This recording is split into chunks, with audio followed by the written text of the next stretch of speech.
Hi friends and fellow woodturners, Richard Ford here, coming to you from Nova Scotia, Canada.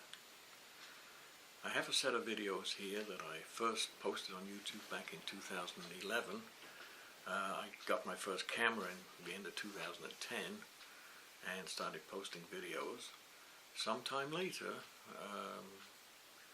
I had my radio playing in the background. Sometime later, I started getting copyright problems. So I'm going through some of these old videos now and repairing the audio, and I'm reposting them again. Now this is a method I've used for making bowls for at least 10 years, and I've never had a problem. In order to use this method, you have to have a lathe where the headstock and tailstock are very secure and aren't going to move after you lock them down. When I made my first bowl with my father back about 45 years ago, we used the old method. He taught me the old method of using a faceplate and putting wood screws through the faceplate, and you end up with holes in the bottom of your bowl that you've either got to machine off or cover in some way. Today I use a one-way chuck, and I use tower jaws on the one-way chuck. I like those. Each jaw has a profile that has 2 lobes on it, so that you're going to have 8 contact points. Now it doesn't matter if the jaws are completely closed or if the jaws are wide open, you're going to have 8 contact points. So this is the chuck that I like and I use, and I guess the trick is to put that tenon on, that first tenon on. You have a big blank there of wood. It could be half a tree sort of shape, you know, and you're going to have to put a tenon on the back that the jaws can grab. You may be going to core your bowl. You may be going to make live edge or whatever, but you still have to put a tenon on to start the process of machining in a chuck. So this is my method. Another part of repairing old videos is you see some things that you did, you know, a number of years ago that you no longer do. And one of the things that stood out to me in this set of videos was the amount of power sanding that I did. Now I'd like to think it's because I make better cuts today, but I can't be sure of that, because they say practice, you know, practice is the way to get better. But today I don't power sand nearly as much. I very rarely power sand, in fact. And I'm not saying I don't power sand, but much less of it. So just one of my observations as to one of the things I noticed. So anyway, I'll stop talking now, and we'll get on and watch the videos. I hope you enjoy them, and keep safe in that workshop. Have a good day. Bye now. Safety. It's a big thing in the workshop. If you don't feel safe doing something, or you just don't feel comfortable, don't do it. You're the only person who can keep you safe. And if you don't do it, no one else can. Today, I'm going to turn a bowl from this piece of maple. It will be a shallow bowl. It's got a smattering of bird's eye. I just want to show the method that I use for turning bowls. I have here a faceplate with a piece of MDF bolted to it.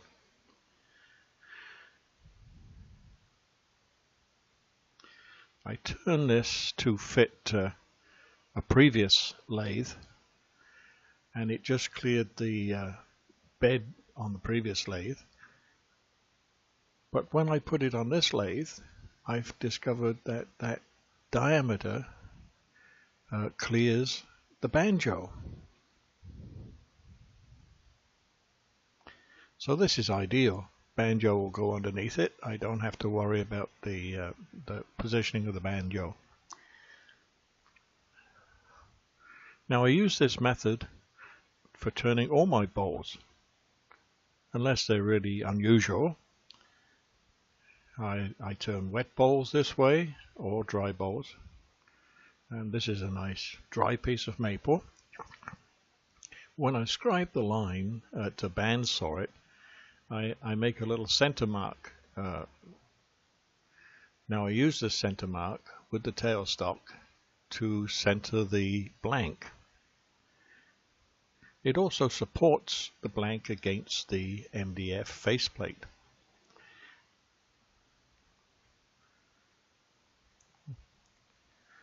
So now it's supported for turning. It will work just like that. That's how I do it. For a wet piece of wood that's shaped like half a tree, I find it an advantage because when I start turning and I find, oh, I wish the center was this way or that way a little bit, I can just back off the tailstock and move it and tighten up the tailstock again, and I've repositioned it just like that. If I'd used a system where I screwed it to a faceplate or I had it sitting on a thread, I wouldn't be able to move it. I'd be stuck with, yes, where I started. You have to have a stable tailstock. You can't have it moving on you. It's the only thing that's holding the blank against the faceplate. So you must have a good tailstock that locks securely. Your headstock also. The headstock cannot move.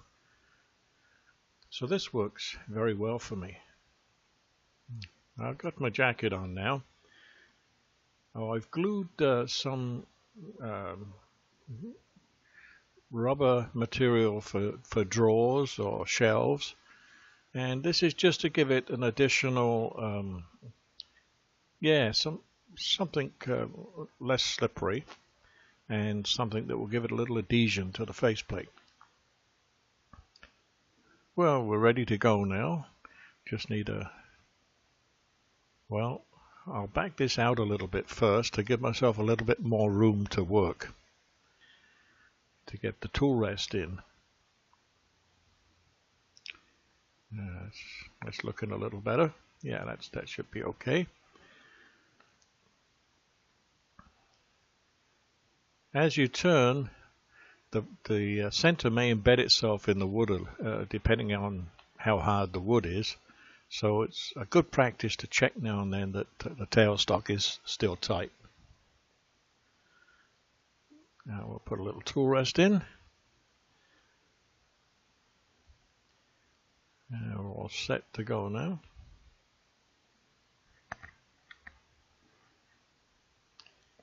Just set the speed about 1,000.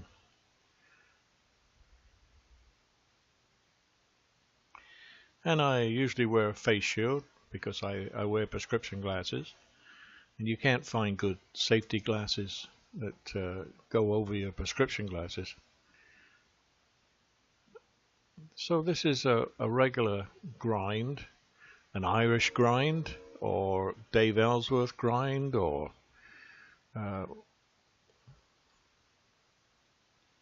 fingernail grind. We'll just give it a little flat surface here. This is a standard pull cup.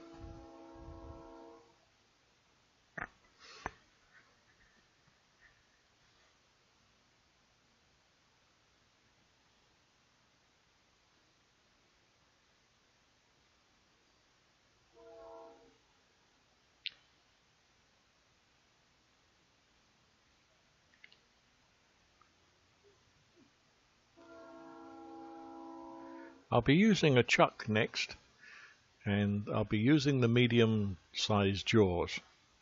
This is my little gauge shows the opening and closing dimensions of the different jaw sets. So I'll be using the medium. So I'll set my dividers here. That's just underneath the maximum opening size. I'll be holding it in compression, so this is the inside of the jaws.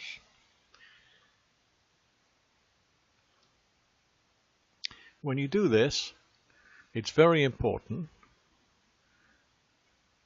that the trailing edge of the dividers doesn't touch the wood. In fact, I've ground off one side and I just use it as a guide for where the center is.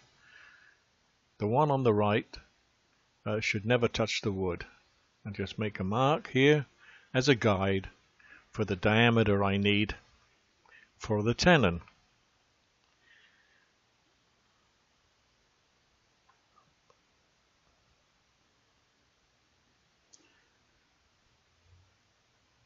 Now I'm just cleaning away some material here and starting to rough the profile a little bit.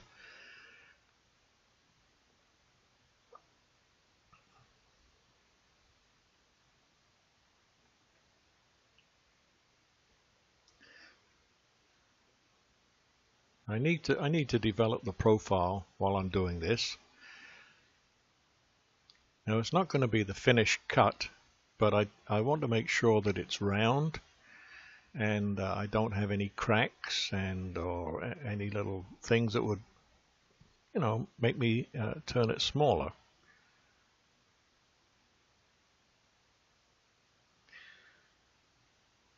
So I'm kind of using a little bit of a shear cut here to smooth out that radius.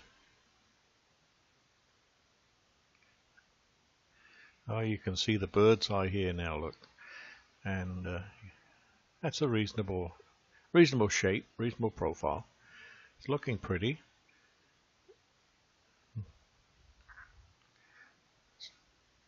So we have a tenon that will fit the chuck. With all tenons, it's important that you have a flat face for the ends of the jaws to go against. Just this little area here needs to be flat to fit the jaws.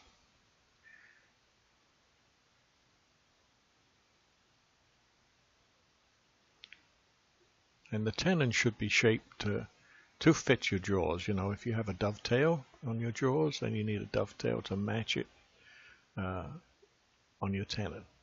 Yeah, that's looking pretty good. Okay.